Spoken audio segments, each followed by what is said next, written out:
Hi everyone and welcome to daily current affairs for 29th of May. So आज Monday और कहीं ना कहीं नया वीक स्टार्ट हो रहा है। यूपीएससी प्रीलिम्स ऑलरेडी हो चुका है। आई होप आप सबका एग्जाम बहुत अच्छा गया होगा। इसको लेकर के हम एक डिटेल्ड एनालिसिस भी लेकर के आएंगे कि किस तरीके से एग्जाम रहा है, किस तरीके से सवाल आए हैं और हमारा जो भी कंटेंट ये चल रहा है ये कितना बेनिफिशियल है अपकमिंग एग्जाम्स के लिए भी। साथ साथ में कहीं ना कहीं आप बस चैनल से जुड़े रहिए, मैक्सिमम वीडियोस से लाभ लेते रहिए और कुछ भी अगर आपको समस्या रहती है तो कमेंट सेक्शन हमेशा आप सबके लिए ओपन है। आप सब वहां से भी अपना क्वेरी जो है वो रिजॉल्व कर सकते हैं।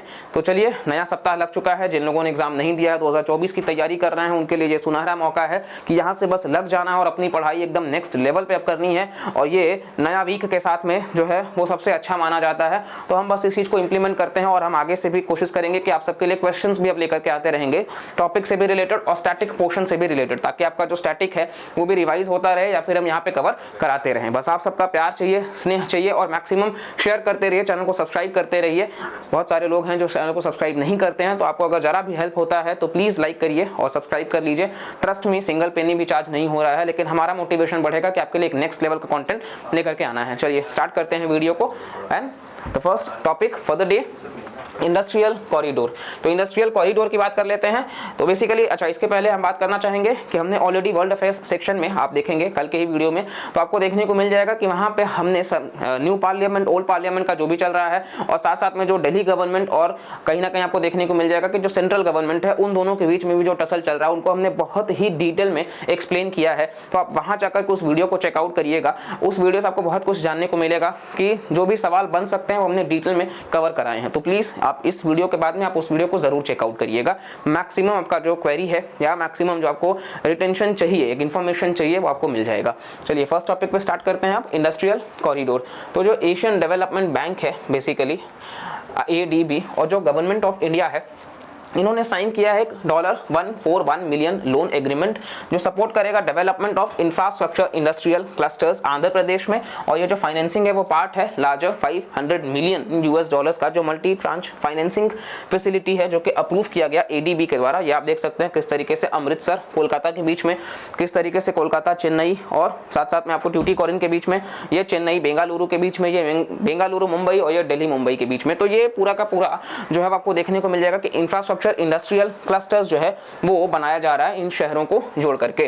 ठीक है, तो ये इंडस्ट्रियल कॉरिडोर्स की हम बात कर रहे हैं। पहला हम बात कर लेते हैं दिल्ली मुंबई इंडस्ट्रियल कॉरिडोर। तो ये कौन कौन से राज्यों को कवर कर रहा है? डायरेक्ट सवाल हो सकता है कि इनमें से कौन सा राज्य जो है वो दिल्ली मुंबई इंडस्ट्रियल कॉरिडोर का पार्ट नहीं है। तो पहला उत्तर प्रदेश है, हरियाणा है, राजस्थान है, मध्य प्रदेश है, गुजरात है और महाराष्ट्र है। तो ये आप ध्यान रखिएगा, ये सारे स्टेट्स हैं, उत्तर प्रदेश, हरियाणा, राजस्थान, मध्य प्रदेश, गुजरात और महाराष्ट्र। इसके साथ साथ फंडिंग इनको कौन कौन कर रहा है ये भी आप देख सकते हैं। खैर ये उतना इंपॉर्टेंट नहीं है, भारत सरकार, जापानीज लोन्स, ये सारा ही है। ठीक है, नाउ नेक्स्ट आते हैं चेन्नई बेंगलुरु। तो चेन्नई बेंगलुरु जो है वो तमिलनाडु, आंध्र प्रदेश, कर्नाटका, बेंगलुरु मुंबई जो है वो महाराष्ट्र और कर्नाटका, अमृतसर कोलकाता इंपॉर्टेंट है। देखिए, एक तो दिल्ली मुंबई इंपॉर्टेंट है और दूसरा अमृतसर कोलकाता इंपॉर्टेंट है। तो ये पंजाब, हरियाणा, उत्तराखंड, उत्तर प्रदेश, बिहार, झारखंड, वेस्ट बंगाल, कई सारे राज्यों को ये जोड़ता है, इस वजह से ये इंपॉर्टेंट हो जाता है। ये ईस्टर्न डेडिकेटेड फ्राइट कॉरिडोर का ये बैकबोन माना जाता है और इसको भारत सरकार ही बना रही है। तो ईस्टर्न डेडिकेटेड फ्राइट कॉरिडोर भी यहीं से मतलब कनेक्ट होता है और इसका ये बैकबोन है। ठीक है, तो इस वजह से ये बहुत इंपॉर्टेंट है, याद रखिएगा। पंजाब, हरियाणा, उत्तराखंड, उत्तर प्रदेश, बिहार, झारखंड और west Bengal. East coast economic corridor की बात कर लेते हैं, वेस्ट बंगाल, ओडिशा, आंध्र प्रदेश, तमिलनाडु, और इसको ADB फंड कर रहा है। वाइजैक जो है वो आंध्र प्रदेश और ADB ही। ठीक है, ये हमने देख लिया है। नेक्स्ट टॉपिक है हमारा तल छपार वाइल्ड लाइफ सेंचुरी। तो union ministry of environment, forest and climate change ने इशू किया एक ड्राफ्ट नोटिफिकेशन जो प्रपोज कर रहा है डेजिग्नेट करने के लिए Tal Chhapar wildlife sanctuary को as an eco sensitive zone. सवाल हो सकता है तल छपार वाइल्ड लाइफ सेंचुरी कौन से राज्यों में है, इको सेंसिटिव जोन का मतलब क्या होता है, इन सभी को हम डिस्कस करेंगे। ठीक है, तो ये कहाँ पर है? पहला चीज तो ये राजस्थान में देखने को मिल जाएगा और ये कहाँ पर लोकेट करता है? तो ग्रेट इंडियन थार डेजर्ट के बॉर्डर पे। तो ये भी आपका याद हो गया कि great Indian Thar desert Rajasthan के साथ में साझा करता है और ये जो तल छपार है वो राजस्थान में है और इसको रिजर्व्ड एरिया डिक्लेयर किया गया था, बाद में सेंचुरी का स्टेटस दे दिया गया। नेक्स्ट आप देखेंगे तो कहीं ना कहीं यहाँ पे बेसिकली ब्लैक बक्स के लिए ये जाना जाता है, जो कि बिश्नोई कम्युनिटी जो है राजस्थान के, अब अगेन आपका एक ट्राइब रिवाइज हो रहा है, बिश्नोई कम्युनिटी कहाँ से है? राजस्थान से है। ठीक है, इसके साथ साथ ये सेंचुरी जो है वो फ्लैट सलाइन डिप्रेशन है जिसको ताल हम बोलते हैं। और फौना की बात कर लेंगे तो कई सारे ब्लैक बक्स, चिंकारा, ये सारे आपको देखने को मिल जाएंगे, माइग्रेटरी रैप्टर्स वगैरह। और फ्लोरा में भी आप देखोगे तो मोथिया ग्रासलैंड आप याद रख सकते हैं, ये इंपॉर्टेंट है। स्पेशल टाइप ऑफ ग्रास है जो कि मतलब सीड इसका जो ग्रास है वो काफ़ी फाइन है और मतलब राउंड शेप्ड पर्ल्स है। तो मोथिया ग्रासलैंड, जैसे आपको बन्नी ग्रासलैंड्स, तो बन्नी ग्रासलैंड्स गुजरात में है, ठीक है, मलधारी कम्युनिटी जुड़ा हुआ है। यहाँ मोथिया ग्रासलैंड राजस्थान में है और अभी हमने इसके बारे में जो कम्युनिटी देखा है उस कम्युनिटी का नाम बिश्नोई कम्युनिटी है, ठीक है। इसी रीजन की वजह से इस ग्रास को मोथिया कहा जाता है या पर्ल, क्योंकि ये काफ़ी स्वीट टेस्ट भी होता है। और ये ओपन ग्रासलैंड है जो कि स्कैटर्ड है, ठीक है। चलिए ये आपको तस्वीर देखने को मिल जाएगा किस तरीके से यहाँ हम ग्रासलैंड्स की ही बात कर रहे हैं। और ग्रासलैंड्स में ही चीतास भी रह पाते हैं और हाल ही में चीतास जो है वो भी कूनो पालपुर नेशनल पार्क मध्य प्रदेश का वो भी चर्चा में था। तो सवाल इसी तरीके से आते हैं, अगर आपने देखा होगा तो प्लेसेस इन न्यूज़ में इस तरीके से ही सवाल आए हैं, मैच करने से रिलेटेड आए हैं और पेयर्स में अब आने लग गए, ओनली 1 ओनली 2। तो अब आपको डिटेल में पढ़ना होगा, समझना होगा। एलिमिनेशन थोड़ा आप कम कर दिया यूपीएससी ने, हम ये नहीं बोल रहे बंद हो गया, लेकिन कम हो गया है। तो थोड़ा सा आपको स्मार्टली अपने चीज़ों को मैनेज करना है। नेक्स्ट हम बात कर लेते हैं, that is leather back turtles. अच्छा, इसके पहले इको सेंसिटिव जोन की बात अगर हम करें तो इको सेंसिटिव जोन जो है वो अपने आप में आप देखोगे तो प्रोटेक्टेड रिजर्व्ड एरिया होता है जो बेसिकली किसी भी नेशनल पार्क का, वाइल्ड लाइफ सेंचुरी का या आप देखोगे तो रिजर्व फॉरेस्ट के 10 किलोमीटर के इर्द गिर्द में जो मतलब जोन होगा that is called as eco sensitive zone, ठीक है।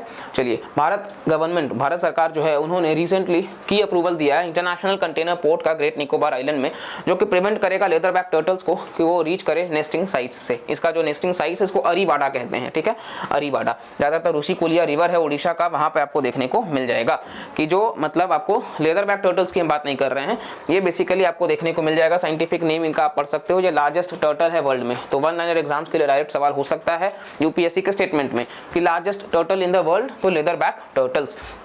और इनका नाम पड़ा है बिकॉज ये layer of thin tough rubbery skin है जो basically thousands of bone plates से बना होता है। और इसका हैबिटेट आप देखोगे तो अलास्का और न्यू इंग्लैंड, ये सारा पैसिफिक आइलैंड्स, उन सब में देखने को मिलेगा। नेस्टिंग बीचेस जो है प्राइमरीली लोकेटेड है tropical latitudes around the world. Tropical मतलब कि जो आपको देखने को मिल जाएगा कि ट्रॉपिक ऑफ कैंसर और ट्रॉपिक ऑफ कैप्रिकॉर्न के बीच का इकोसिस्टम क्या है ग्रेट निकोबार आइलैंड का, तो ये इंपॉर्टेंट है इस वजह से। और बाकी सारा हमने देखा भारत में, तो ये आपको south and west bay of little Andaman island और ये सारा देखने को मिल जाएगा, ठीक है। और ये जो स्पीशीज है वो एग्जिस्ट करते हैं since the age of the dinosaurs. Again ये इंपॉर्टेंट है कि डायनासोर जब से हैं तब से ये स्पीशीज भी एग्जिस्ट करते हैं, तो काफी ज्यादा पुराने हैं। डायनासोर्स तो आज नहीं है लेकिन लेदर बैक टर्टल्स तो हैं। लेदर बैक टर्टल्स जो है वो ग्रो कर सकते हैं 2 मीटर्स लॉन्ग और 700 किलोग्राम तक का वेट, मतलब बहुत ही ज़्यादा भारी, ठीक है, बहुत ही ज़्यादा भारी। और इसके साथ साथ आप इसके इकोसिस्टम में बैलेंस करने के लिए ये हेल्प कर सकते हैं क्योंकि ये कंज्यूम करते हैं large numbers of jelly fish, जो कि हेल्प करता है पॉपुलेशंस मैरीन ऑर्गेनिजम्स का चेक में रखने के लिए। कंजर्वेशन स्टेटस की बात कर ले तो IUCN में ये वल्नरेबल है। और इसके साथ साथ आप देखोगे तो पैसिफिक और साउथ वेस्ट अटलांटिक में, तो वहाँ पे ये क्रिटिकली एंडेंजर्ड भी हैं। तो ये आपको ध्यान रखना है पूछ कहाँ रहा है। अगर सिर्फ IUCN स्टेटस की बात करिएगा तो वल्नरेबल है, लेकिन अगर स्पेसिफिक वाइज तो क्रिटिकली एंडेंजर्ड है। साइट्स के अपेंडिक्स 1 में है और वाइल्ड लाइफ प्रोटेक्शन एक्ट के शेड्यूल 1 में है। नेक्स्ट टॉपिक है हमारा लेक्स। तो रिसेंट स्टडी जो है पब्लिश हुआ है जर्नल ऑफ साइंस में, तो वो बता रहा है कि half of the world's large lakes are drying up. इसके ऊपर ऑलरेडी यूपीएससी ने सवाल पूछा था कि अराल सी जो है किन 2 नेशंस के बीच में है, उज्बेकिस्तान और कजाकिस्तान। तो ऐसे सवाल आ सकते हैं, आपको एक्सपेक्ट करना है अब यहाँ से। तो more than 30 large lakes in India जो है वो भी एक्सपीरियंस किया है ड्राइंग ट्रेंड 1992 से 2020। तो कभी भी आप इस प्रकार से लिखिएगा तो मेंस में लिखने के लिए आपको काम आ जाएगा। यूपीएससी का जो मेंस होता है वहाँ आप ऐसे डेटा को कोट कर सकते हो कि 30 से ज़्यादा जो बड़े लेक्स हैं भारत में वो ड्राई कर रहे हैं सिंस 1992 टू 2020। एग्जाम्पल में भी आप लिख सकते हो मित्तूर, कृष्णराज सागर, नागार्जुन सागर, ईदा मलयार, ये सारे कुछ डिक्लाइन दिखाए हैं। 53% of the world's largest lakes जो हैं वो पानी को खो रहे हैं और 24% जो है वो इंक्रीज दिखाए हैं, ठीक है। अब लेक का डेफिनेशन यही है कि लार्ज बॉडी ऑफ वाटर जो घिरा होता है लैंड से और ये बेसिन डिप्रेशन या बाकी सारी चीज़ों को बनाता है। इसके साथ साथ कई सारे प्रकार के लेक होते हैं, जैसे टेम्पोररी लेक तो आपको देखने को मिल जाएगा जो बेसिकली इवापोरेशन वगैरह से प्रेसिपिटेशन से बन जाए। परमानेंट लेक्स तो अपने आप में वो भी आपको एग्जाम्पल में great lakes of north America, ये सारा। फ्रेश वाटर लेक्स तो ये भी जो रिवर्स से होते हैं बगैर किसी स्ट्रीम के जुड़े हुए। तो ये कुछ हमने देख लिया। सलाइन में एग्जांपल है अराल सी वगैरह जिसका हमने चर्चा किया। टेक्टोनिक प्लेट, तो टेक्टोनिक प्लेट्स जो है वो अर्थ के मूवमेंट की वजह से होता है, जैसे कि कैस्पियन सी या लेक टिटिकाका। रिफ्ट वैली में, तो रिफ्ट वैली में डेड सी वगैरह है, ठीक है, ये बेसिकली रिफ्ट वैली बनाते हैं। क्रेटर और कैल्डेरा, तो लोनार महाराष्ट्र का क्रेटर और कैल्डेरा में आता है, जो बेसिकली क्रेटर्स के गिरने से भी आपको देखने को मिल जाएगा। और इसको हम थोड़ा सा छोटा करते हैं तो आप यहाँ पे देखेंगे कुछ इंपॉर्टेंट यूजेस ऑफ लेक्स में भी, बाकी सारा, लेकिन लेक्स इन इंडिया, तो ये हमारा पर्पस था इसको पढ़ाने का। Largest fresh water lake Wular lake है जम्मू कश्मीर में, largest brackish water Chilika lake Orissa का, largest salt water Sambhar lake Rajasthan का, लार्जेस्ट आर्टिफिशियल जो है वो गोविंद सागर बल्लभ पंत उत्तर प्रदेश का, लॉन्गेस्ट जो है लेक वो वेम्बनाड केरल का, और हाई ऑल्टीट्यूड पर चोलामू सिक्किम का। वन लाइनर एग्जाम्स के लिए डायरेक्ट सवाल आता है, एसएससी हो या जो भी आपका एग्जाम्स है वो बेसिकली डायरेक्ट सवाल ऐसे पूछते हैं, largest fresh water, largest brackish water, largest salt water, largest artificial वाला, तो ये आपको पता होना चाहिए, ठीक है। आर्टिफिशियल में गोविंद बल्लभ पंत सागर, लॉन्गेस्ट में वेम्बनाड केरल का, उस पर बोट रेस भी होता है, नेहरू बोट ट्रॉफी रेस, तो वो सारा आपको देखने को मिल जाएगा, ठीक है। और लास्ट टॉपिक हमारा है that is Ireland to introduce world's first alcohol health labelling policy. तो आयरलैंड आपको जो कंट्री देखने को मिलेगा यूरोपियन यूनियन में, बेसिकली यूरोप का ही पार्ट में भी ये आता है, तो आयरलैंड जो दुनिया का पहला कंट्री हो जाएगा जो अल्कोहल पे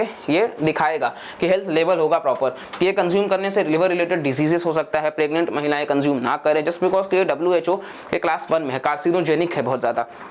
तो ये करने वाला आयरलैंड पहला कंट्री हो जाएगा, और इसी चीज़ को लेकर के बहुत ज़्यादा लोग जो है वहाँ पे कंज्यूम करते हैं, तो एक अवेयरनेस होगा, तो अवेयरनेस की वजह से लोग जो है वो डिक्लाइनिंग ट्रेंड में दिखाएंगे। तो यही सारा एक्सपेक्टेशंस है, ठीक है। और ये हमारा डेली करंट अफेयर्स था, तो उम्मीद करते हैं आपको कुछ नया जानने को मिला होगा, और वीडियो पसंद आए तो प्लीज़ लाइक करिएगा, चैनल को सब्सक्राइब करिएगा, और मिलते हैं अगले लेक्चर में। बाकी की वीडियोज़ को भी देखते रहिएगा, अपनी इन्फॉर्मेशन को बढ़ाते रहिएगा और शेयर करते रहिएगा मैक्सिमम लोगों तक, ताकि हम और बेहतर से बेहतर कॉन्टेंट आप सब तक ला सके। चलिए मिलते हैं नेक्स्ट वीडियो में, तब तक के लिए bye bye, take care and जय हिंद।